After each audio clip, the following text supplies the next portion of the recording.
Jadi berarti selama ini kan yang pasien-pasien yang dirawat kan katanya ada yang sembuh, ada yang dirawat di ICU. Itu selama ini pasien yang sembuh itu kenapa, Dok? Maksudnya karena dengan pengobatan yang tadi yang sudah kan katanya kan belum ada obatnya. Apakah karena mengikuti pengobatan yang tadi atau karena sebenarnya memang dia memang imunitas karena kita tingkatkan imunitasnya ya sehingga dia akan melawan sendiri gitu. Jadi pada saat virus atau bakteri menyerang tubuh kita, maka dia akan menyebabkan gangguan di beberapa organ. Jadi yang bisa kita lakukan itu ialah mengatasi supaya organ tersebut tidak rusak. Ya, jadi waktu pasien itu apalagi sampai sakit berat, jadi kita di rumah sakit itu memberikan tata laksana untuk tetap mempertahankan fungsi dari organ-organ tersebut. Jika bisa dipertahankan, maka pasiennya akan selamat karena virus ini pada akhirnya walaupun tanpa pengobatan, dia akan berakhir sendiri, dia akan mati sendiri. Tetapi kalau misalnya organ kita selama infeksi tersebut terjadi sudah terlalu rusak, itulah yang akan menyebabkan kematian.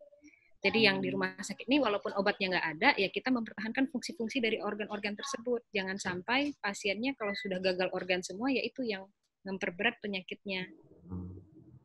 Tapi kita menunggu imunitas sendiri untuk membunuh virus tersebut ya, Dok ya? Iya, kita menunggu imunitas sendiri sambil mempertahankan fungsi-fungsi organ yang ada. Ya, jadi itu bisa dengan pengobatan sesuai dengan gejala yang ada. Misalnya dia sesak nafas, bisa dikasih oksigen, ya kan? Misalnya dia demam, dikasih obat demam, dikasih suplemen, ya kan, untuk yang memperkuat imunitas tubuh. Jika dia karena sesak nafas susah makan, diberi cairan.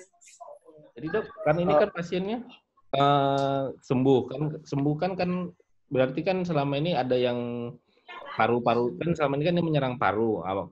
Katanya kan ada juga yang bilang kalau dia sudah sembuh pun paru-parunya masih ada paru-parunya sudah terlanjur rusak gitu atau gimana? Apakah memang bisa terjadi seperti itu, Dok, untuk pada kasus ini, Dok? Bisa saja, itu tergantung ya, seperti saya bilang sebelumnya, tergantung seberapa jauh kerusakan daripada organnya. Sama seperti kalau kita kena TBC, ya kan?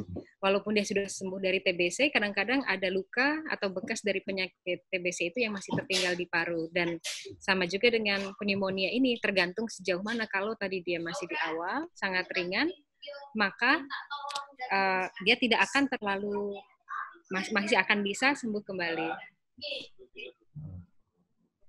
Nah, kalau sudah sembuh, kok bisa? Jadi kan ada yang bilang kalau virus ini kalau kita udah kena, nggak akan kena lagi gitu. Nah, kalau virus ini, yang COVID ini, apakah seperti itu juga gitu? Kalau misalnya kita sudah pernah kena, apakah mungkin bisa kena lagi nggak gitu?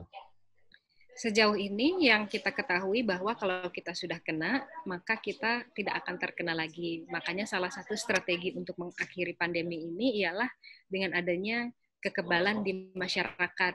Pada saat 60% daripada masyarakat sudah terinfeksi oleh penyakit COVID, dia akan mengakhiri pandemi ini sendiri. Gitu.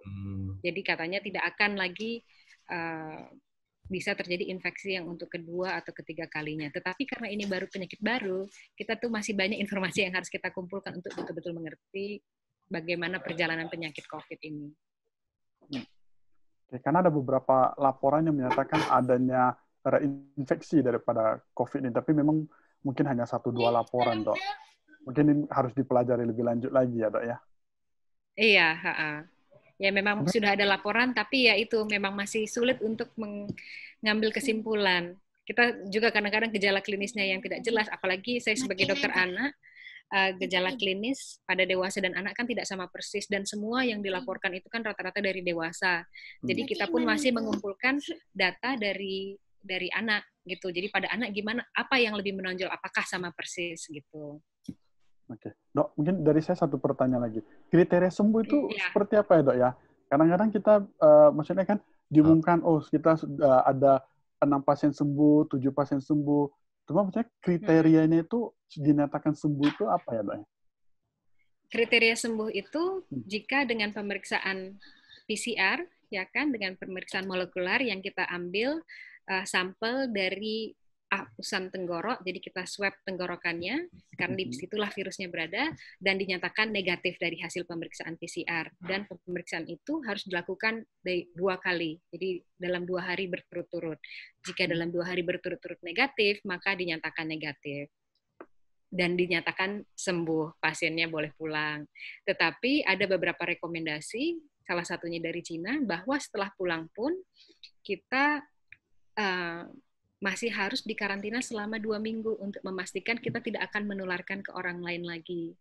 Karena ada laporan yang melaporkan walaupun dari swab-nya sudah negatif, tetapi dari feses atau dari pup-nya masih dijumpai virus. Karena masih dalam proses penyembuhan. Karena virusnya tadi selain biasanya menyerang paru-paru, dia juga sering menyerang saluran cerna. Makanya gejala klinis yang lain ialah diare ataupun mual muntah.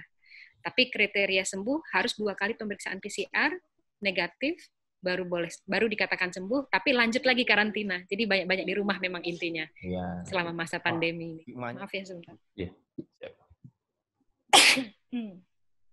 Bukan COVID kok. Iya, insya Allah. Oke, berarti mungkin itu aja Evan ya. Ada mungkin sedikit aja Dok tentang rapid test. Mungkin isu yang menarik kan, banyak orang berbondong-bondong untuk melakukan rapid test. Efektivitasnya, Pak, maksudnya apakah untuk hanya untuk penyaringan atau itu sudah bisa digunakan untuk diagnosis pastinya, Dok? Jadi di mana-mana di negara lain itu semua pemeriksaan untuk COVID positif atau tidak masih dengan PCR. Jadi masih dengan swab tenggorok. Tapi memang belakangan ada dibuat rapid test, ya kan? Tetapi masalahnya belum ada, atau yang sejauh ini belum ada yang saya baca yang membandingkan sensitivitas ataupun spesifisitas daripada rapid test itu dengan swab tenggorok. Jadi kita tidak tahu sebetulnya seberapa banyak kasus yang memang bisa terdeteksi oleh rapid test itu pada saat dikatakan negatif, apakah memang betul negatif? Karena yang menjadi gold standar masih melalui swab tenggorok. Dan dari satu laporan dikatakan kalau kita mau melakukan pemeriksaan rapid test, karena rapid test itu kan yang dilihatnya kekebalan tubuh, jadi tidak bisa diperiksa di awal sakit. Jadi kita harus sudah sakit minimal 3 hari. Kalaupun 3 hari dia negatif, harus diulang 6 hari kemudian. Gitu. Tapi kalau dia positif, harus dilanjutkan dengan pemeriksaan PCR. Tetapi kan ada beberapa sekarang rapid test yang ditawar-tawarkan. Itu kita semua tidak tahu sensitivitasnya. Jadi saya sendiri tidak bisa memberikan rekomendasi karena di mana-mana yang masih digunakan ialah swab tenggorok. Tetapi ya kekurangannya di Medan ini kita belum bisa melakukan pemeriksaan swab tenggorok sendiri, masih harus dikirim ke Jakarta. Tetapi untuk rapid test itu kan ya kita nggak tahu, nanti kita pikir kita negatif, padahal belum tentu negatif, karena tidak ada perbandingannya dengan gold standarnya itu. Jadi kalau udah periksa karena khawatir, kan ada beberapa orang yang suka panikan, periksa gitu kan, batuk dikit periksa, terus negatif, bukan COVID. Belum tentu COVID gitu.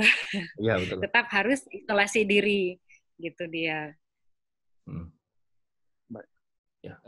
Itu aja Dok, sebenarnya ini bermanfaat sekali dan memang banyak informasi-informasi yang meluruskan informasi yang beredar di masyarakat.